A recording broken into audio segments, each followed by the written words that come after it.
Tuesday's Metro have an update to the van driver, my God, from the, well, I don't know what you would call, not the sublime, but to the ridiculous anyway, to the van driver that chose to run over a family of ducklings, Leo. Yeah, I mean, this is horrific. I know what's going on what's going on in Ukraine is horrific, but I mean, to me, this is horrific as well. Basically, the traffic was waiting for these ducks. There were 7 ducklings and their parents crossing the road, and this guy, 61-year-old van driver from Stoke-on-Trent, couldn't be bothered waiting, so drove round the other cars and drove over the ducklings and squished. Oh, he overtook other cars as well. As I understand, yeah. Right. That's not the biggest crime, though, is it?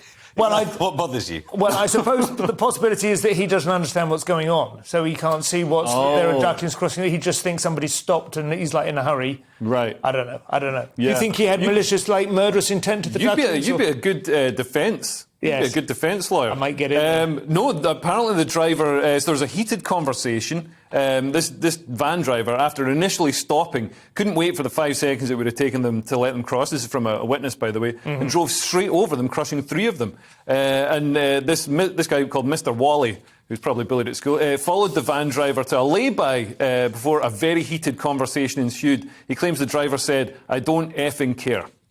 So, that seems a good fair luck getting him off the hook now, Simon. What do you think, Steve? Is this a serious crime or is this some kind of weird... This is why we have the red triangles with a picture of the ducks in there. Yeah. They have right of way in these situations. So do toads in Norfolk. Yeah, and actually, if ever you drive through Salisbury, they have the red triangles with a picture of a tank, and you do slow down for them. Wow, yeah. But it's disgraceful, isn't it? We always know that not being nice to animals is step one on the path to being very much a worse individual. Tyranny, yes, yeah. it is. We judge a society by how it treats its ducklings. Yes. And all the ducks and geese are having their ducklings and goslings at the moment. So I've noticed, in Chiswick Park, you see the goslings, and then the next week they're gone. And I think the dogs, so people should just keep their dogs on leads as well, and their vans out of the way. Although geese are slightly more controversial than ducks, aren't they? Ducks they're an unalloyed good, aren't they? There's nothing wrong with ducks. I think geese are just big ducks. I think geese are slightly more problematic in ways, but we probably don't have time to take it Break your arm. into right now.